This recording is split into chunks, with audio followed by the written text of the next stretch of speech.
Hello everyone, AmyR here with Prairie Paper and Ink. As promised, I made up for my last card video not being Slimline Splatter, you know, the gnome video. If you missed it, you can check it out on my channel. Anyway, that was an A2 size card. I didn't do any splatter, bling, etc. And I said in that video I'd probably make up for it with the next one. Yeah, that's what I'm doing here. So I have some Simon Says Stamps 120 pound white cardstock here.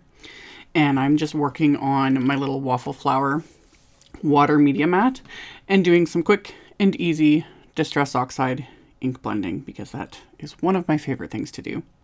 So I'm blending these inks onto the cardstock with my mini ink blending tools. And these are the colors that were for last week's Color Throwdown Challenge by the time I finish editing this video and voiceover and just everything.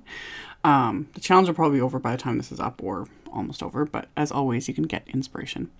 These are colors I normally don't create with on the norm. Like I always go for like the pinks and the purples and the blues and that sort of thing. And yet these just orange, yellow, green, they go so nice together. So I started with Squeeze Lemonade Distress Oxide ink, as that was my lightest. I blended that into some mustard seed oxide, and then the bottom was Mowed Lawn, and then I'm adding some spiced marmalade here at the top. I was kind of thinking again, sort of almost like sunset sort of colors. So blended this on, and then cleaned off my water media mat, and then I'm gonna of course add splatter. This time pulling out my splat box because I literally splatter everywhere. Like it's on the window frame. I don't mind it to a degree, but it builds up after time. So I'm trying to be a little more aware of like pushing everything off the side. I've mentioned this before. My actual creating space is basically the size of what you see in the video here. Like I don't have a lot, but push things off the side, got out my splat box. For the first bit of splatter, I'm using that Squeeze Lemonade Distress Oxide ink. I squished the lid onto the ink pad first, but then ended up squishing more ink onto the water media mat just to get more of the color. And then adding that splatter to the background. You could just splatter with water. This is a very subtle with the yellow ink. It's very subtle, but I kind of like that sometimes. Just it gives it that little extra something. And then after I added the that splatter, I'm going to add my favorite splatter, which is Perfect Pearl powder, and I have it just in a mini mister bottle mixed with distilled water. So I have to shake it up really, really well because the powder does settle to the bottom of the container. So I shake it up really, really well. And then my other favorite thing to do with this is I just take the nozzle out and I just dip my paintbrush right into the mixture and use the paintbrush for the splatter. That gives me a little more control. Plus I can get all the different sizes, you know, I can get really fine splatter and big splatter and all that stuff. And then at the end of the video, as always, I will show, like I'll turn the flashlight on my phone so you guys can actually see that shimmer because it's always so pretty. So everything is stamped, everything is blended and splattered. It's completely dry, so now I'm going to stamp on this background. So I pulled out the Simon Says Stamp Wildflowers stamp set that I've done several videos on. The minute this set came out, I was like, it's a favorite. And it is a favorite. I love it. And I'm loving experimenting with it using different colors because my instinct with a set like this is obviously to always do it in black. That's, you know, because it's a silhouette. But I'm having fun experimenting. My last video, I did different colors with it. So I'm going to do it again this time. So I've lined up my background inside my MISTI stamp platform. And I'm not worried about the stamping the full part of the background because I am going to trim this down a little bit. So I've lined up the stamp from the set and I inked it up with that same Mowed Lawn Distress Oxide ink. And I've shown this in other videos. I like to use the mini ink blending tool to kind of smooth out the ink because just no matter what with large solid stamps, ink kind of wants to pool a little bit. But with oxides, I find if I use the mini ink blending tool, I can smooth it out. So I stamped it here. And honestly, looking at this in editing, I really like how this looks. I should have just left it as green, but I'm going to stamp it again. So I've stamped it. I'm going to ink it up this time, just using the mini ink blending tools, not pressing the ink pad to the stamp. And I've left all that residual green ink on the stamp. So I'm going to use a little bit more of the Mowed Lawn again, just kind of blend it on with the mini ink blending tool. And then I'm using black soot. And same thing, I'm just using the mini ink blending tool. This gives you that smoother transition. Because if I just press the ink pads onto this, you get those harsh lines from the straight edges of the ink pads. So I blended that on more at the bottom, but then also kind of brought it up towards the top of this stamp. And then I'm going to stamp it again. So stamp that, and it just intensifies it. It doesn't make it solid black. And because it's an oxide ink, regardless, it's not solid black. And using that blending tool, it just kind of intensifies it to like a darker green, basically. So let that completely dry. And with this, it took a little bit longer to dry because I'd stamped it twice with those oxide inks. So now that it's dry, I can trim this down. I'm going to trim it down slightly smaller than what my card base will be. So this ends up being about 3.25 by 8.25, roughly. So this is where I can trim off the side that didn't get the stamp, and then a little bit of the bottom, and then a tiny little bit of the top, just so it's kind of even on all 4 sides. So got that trimmed down. And then for my sentiment, I'm using the Hexagon Greetings from Simon. This was from their Crafty Hugs release that I just showed in my last release and review video. So this time I just have a piece of some lemon chiffon cardstock, just a scrap of cardstock.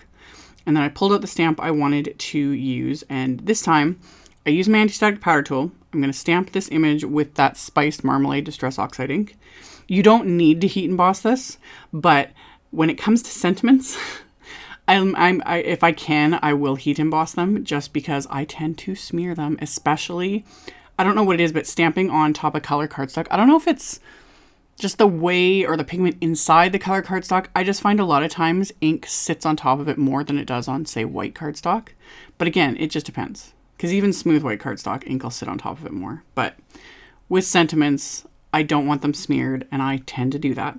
So what I did was just coat this stamped image with Wow's Clear Matte Dull embossing powder, because in the end it won't look heat embossed because it cools down and it's a dull finish instead of that glossy finish. And then that prevents me from smearing it everywhere.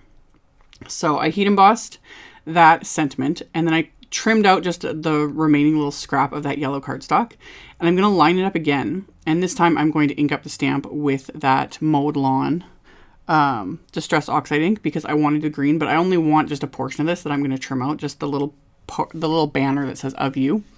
So I'm going to do the exact same thing. I use my anti-static powder tool, stamp the stamp a couple times with that Mowed Lawn Distress Oxide ink, coating it with that Clear Matte Dull embossing powder. Once that's coated, melt it with my heat tool. And then that little banner, I'm just going to trim out with my scissors. The sentiment, the full sentiment, I'm going to trim out with the coordinating little Hexagon wafer die, just cause convenience. And it just gives a much smoother cut than what even though they're like straight lines, you know, around each edge. I'd much prefer having the wafer dies because no matter what, I wouldn't cut it straight. So with the little banner though, this is pretty simple. So I just quickly trim this out with my scissors because I'm going to adhere this right on top. So use my little cutter bee detail scissors here and just cut around kind of just outside the edge of the banner. I don't mind having that little bit of yellow cardstock since it's the same cardstock as the base. In the end, it's not going to be super noticeable. And this is a lot faster and more convenient than trying to mask it off. I could have done that originally too, but to mask off basically the center of this and keep everything else orange would have taken a lot more time and, you know, fiddling and effort than it would be just to do it like this. Stamp it separately, trim it out, you're good. So I've got my sentiments, and then my card base is some green cardstock that I had cut to 7 inches by 8.5, and I'm scoring it at 3.5. So this will be a 3.5 inch by 8.5 inch slimline card. So I scored that with my little score buddy and my Teflon bone folder. And then I folded the card base inside out, and I'm putting it back in my MISTI here and then lining up that silhouette stamp again, this time making sure that it is going to line up and stamp the entire inside of the card. And then I'm going to ink this up with that Mowed Lawn Distress Oxide ink. And it just, this is Simon's green leaf cardstock. Mowed Lawn Distress Oxide ink and this green leaf cardstock, it's just like a perfect match. It just looks so nice together. So I stamped that, and then I wanted to do a little experiment, which I'm going to fix, and you'll see at the end of the video.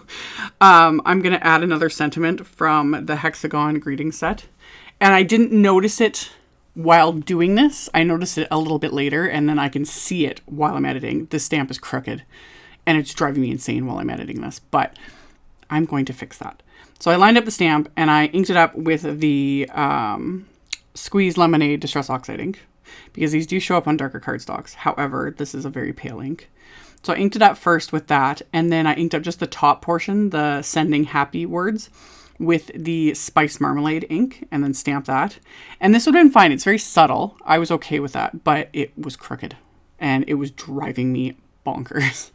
So I ended up actually doing the exact same thing. I did it on white cardstock, and then I die cut it with the Hexagon die, and I adhered it on top. So you'll see that when I show the inside of the card at the end, because yeah, I couldn't have that crooked sentiment. It was, sometimes you can fudge it a little bit, and I'm not too particular about the insides of my cards.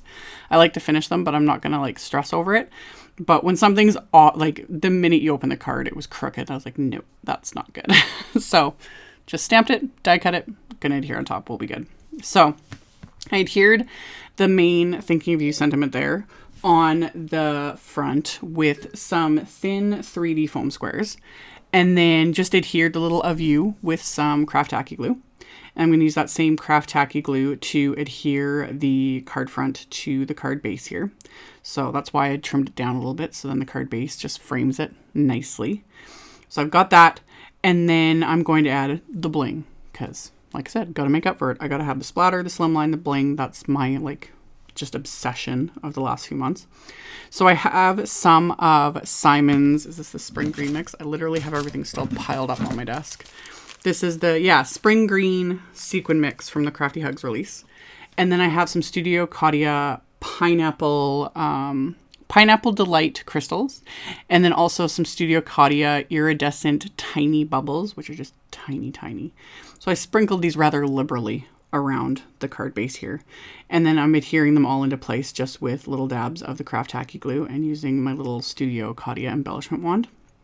So that kind of brings in the green, a little bit more of the yellow, and then the iridescent tiny bubbles. They're just gorgeous. They work with any color. It doesn't matter what you're doing. So adhered all of those into place and just kept kind of adding them till I was happy with it, because why not? It's a large card. You can add whatever you want. So the card is done, but I want to do the envelope as well. So this is one of Simon's lemon chiffon slimline envelopes. And even though the card itself is portrait orientation, you don't want to stamp these silhouette flowers like that, because the card is going to be addressed and mailed in landscape orientation. So I wanted to stamp, though, the flowers regardless onto this envelope. So I'm going to line up the envelope in my MISTI, line up the stamp, and I'm just going to ink up the stamp with the Squeeze Lemonade Oxide ink. And this is another really nice combo. Squeeze Lemonade Distress Oxide ink with Simon's Lemon Chiffon, either envelopes or cardstock. Again, just a nice match. So I stamped the stamp, and obviously the envelope is much longer than the stamp. So now I'm just going to move the envelope. So I'm going to shift it over, make sure everything still lines up, which is pretty easy with a stamp like this. And then I'm just going to stamp it again. So ink it up with that Squeeze Lemonade Distress Oxide ink. It is going to press the envelope in, and I ended up getting a little bit of a crease. But after the ink was dry, I just used my Teflon bone folder and laid this on top of my water media mat with the silicone and just kind of rubbed out the crease, and it's fine. So that finished off my card. I've turned on the flashlight on my phone so you guys can see the shimmer from that perfect pearl splatter that's just glorious. And then on the inside of the card, you can see the sentiment that I had stamped on the white cardstock instead and die cut. So now it's straight because I could adhere it straight. So that finished off the card and envelope for today. I will have links below the video in the description box. I'll link to my blog post. I'll have a supply list. I'll link to all the supplies used. So you can check that out below if you are interested. Thank you all so much for watching, subscribing, thumbs upping, commenting, all of it. I really, really appreciate it. And I will be back very soon with another video. Bye.